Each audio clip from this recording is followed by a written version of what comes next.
Pulls, Chapter 36. They put 4 of the unbroken jars in the burlap sack in case they might be able to use them. Stanley carried the sack. Zero held the shovel.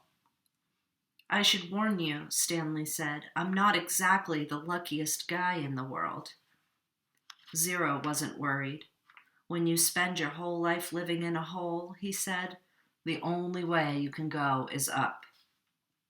They gave each other the thumbs up sign, then headed out. It was the hottest part of the day. Stanley's empty canteen was still strapped around his neck. He thought back to the water truck and wished he'd at least stopped and filled his canteen before running off. They hadn't gone very far before Zero had another attack. He clutched his stomach as he let himself fall to the ground. Stanley could only wait for it to pass. The sploosh had saved Zero's life, but it was now destroying him from the inside. He wondered how long it would be before he, too, felt the effects. He looked at Big Thumb. It didn't seem any closer than when they first started out. Zero took a deep breath and managed to sit up. "Can you walk?" Stanley asked him. "Just give me a second," Zero said. He took another breath, then, using the shovel, pulled himself back to his feet. He gave Stanley the thumbs up sign, and they continued. Sometimes Stanley would try to go for a long while without looking at Big Thumb. He'd make a mental snapshot of how it looked, then wait maybe 10 minutes before looking at it again to see if it seemed closer. It never did. It was like chasing the moon. And if they ever reached it, he realized, then they'd still have to climb it. "I wonder who she was," said Zero. "Who?" "Mary Lou," said Zero. Stanley smiled. "I guess she was once a real person on a real lake. It's hard to imagine." "I bet she was pretty," said Zero. "Somebody must have loved her a lot to name a boat after her." "Yeah," said Stanley. "I bet she looked great in a bathing suit, sitting in the boat while her boyfriend rowed." Zero used the shovel as a third leg. 2 legs weren't enough to keep him up. "I gotta stop and rest," he said after a while. Stanley looked at Big Thumb. It still didn't look any closer. He was afraid if Zero stopped, he might never get started again. "We're almost there," he said. He wondered which was closer, Camp Green Lake or Big Thumb. "I really have to sit down. Just see if you can go a little." Zero collapsed. The shovel stayed up a fraction of a second longer, perfectly balanced on the tip of the blade. Then it fell next to him. Zero knelt, bent over with his head on the ground. Stanley could hear a very low moaning sound coming from him. He looked at the shovel and couldn't help but think that he might need it to dig a grave. Zero's last hole. "And who will dig a grave for me?" he thought. But Zero did get up, once again flashing thumbs up. "Give me some words," he said weakly. It took Stanley a few seconds to realize what he meant. Then he smiled and said, "R-U-N."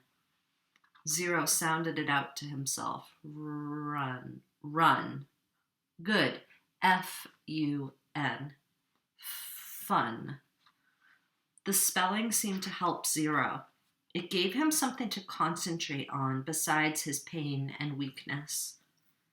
It distracted Stanley as well. The next time he looked up at Big Thumb, it really did seem closer. They quit spelling words when it hurt too much to talk. Stanley's throat was dry. He was weak and exhausted, yet as bad as he felt, he knew that Zero felt 10 times worse. As long as Zero could keep going, he could keep going too. It was possible, he thought, he hoped, that he didn't get any of the bad bacteria. Zero hadn't been able to unscrew the lid. Maybe the germs couldn't get in either. Maybe the bacteria were only in the jars which opened easily, the ones he was now carrying in his sack. What scared Stanley the most about dying wasn't his actual death. He figured he could handle the pain. It wouldn't be much worse than what he felt now. In fact, maybe at the moment of his death, he would be too weak to feel pain. Death would be a relief. What worried him the most was the thought of his parents not knowing what happened to him, not knowing whether he was dead or alive. He hated to imagine what it would be like for his mother and father, day after day, month after month, not knowing, living on false hope. For him, at least, it would be over. For his parents, the pain would never end. He wondered if the warden would send out a search party to look for him. It didn't seem likely. She didn't send anyone to look for Zero, but no one cared about Zero. They simply destroyed his files. But Stanley had a family. She couldn't pretend he was never there. He wondered what she would tell them, and when. "What do you think's up there?" Zero asked. Stanley looked to the top of Big Thumb. "Oh, probably an Italian restaurant," he said. Zero managed to laugh. "I think I'll get a pepperoni pizza and a large root beer," said Stanley. "I want an ice cream sundae," said Zero, "with nuts and whipped cream and bananas and hot fudge." The sun was almost directly in front of them. The thumb pointed up toward it. They came to the end of the lake.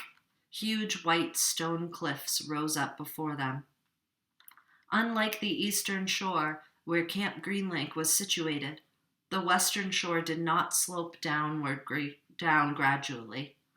It was as if they had been walking across the flat bottom of a giant frying pan, and now they had to somehow climb up out of it. They could no longer see Big Thumb. The cliffs blocked their view. The cliffs also blocked out the sun. Zero groaned and clutched his stomach, but he remained standing. "I'm all right," he whispered. Stanley saw a rut about a foot wide and 6 inches deep, running down a cliff. On either side of the rut were a series of ledges. "Let's try there," he said. It looked to be about a 50-foot climb, straight up. Stanley still managed to hold the sack of jars in his left hand as he slowly moved up from ledge to ledge, crisscrossing the rut. At times, he had to use the side of the rut for support in order to make it to the next ledge. Zero stayed with him somehow. His frail body trembled terribly as he climbed the stone wall. Some of the ledges were wide enough to sit on.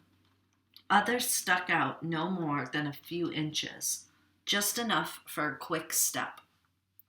Stanley stopped about 2/3 of the way up, on a fairly wide ledge. Zero came up alongside him. "You okay?" Stanley asked. Zero gave the thumbs up sign. Stanley did the same. He looked above him. He wasn't sure how he'd get to the next ledge.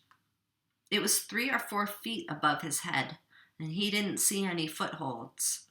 He was afraid to look down. "Give me a boost," said Zero. "Then I'll pull you up with the shovel." "You won't be able to pull me up," said Stanley. "Yes, I will," said Zero. Stanley cupped his hands together, and Zero stepped on his interwoven fingers. He was able to lift Zero high enough for him to grab the protruding slab of rock. Stanley continued to help him from below as Zero pulled himself onto the ledge. While Zero was getting himself situated up there, Stanley attached the sack to the shovel by poking a hole through the burlap. He held it up to Zero. Zero first grabbed hold of the sack, then the shovel. He set the shovel so that half the blade was supported by the rock slab. The wooden shaft hung down towards Stanley. "Okay," he said. Stanley doubted this would work. It was one thing for him to lift Zero, who was half his weight. It was quite another for Zero to try to pull him up. Stanley grabbed hold of the shovel as he climbed up the rock wall, using the sides of the rut to help support him. His hands moved one over the other up the shaft of the shovel. He felt Zero's hand clasp his wrist. He let go of the shaft with one hand and grabbed the top of the ledge. He gathered his strength and for a brief second seemed to defy gravity as he took a quick step up the wall and with Zero's help pulled himself the rest of the way over the ledge. He caught his breath. There was no way he could have done that a few months ago. He noticed a large spot of blood on his wrist. It took him a moment to realize that it was Zero's blood. Zero had deep gashes in both hands. He had held on to the metal blade of the shovel, keeping it in place as Stanley climbed. Zero brought his hands to his mouth and sucked up his blood. One of the glass jars had broken in the sack. They decided to save the pieces. They might need to make a knife or something. They rested briefly, then continued on top. It was a fairly easy climb the rest of the way. When they reached flat ground, Stanley looked up to see the sun, a fiery ball balancing on top of Big Thumb. God was twirling a basketball. Soon they were walking in the long, thin shadow of the thumb.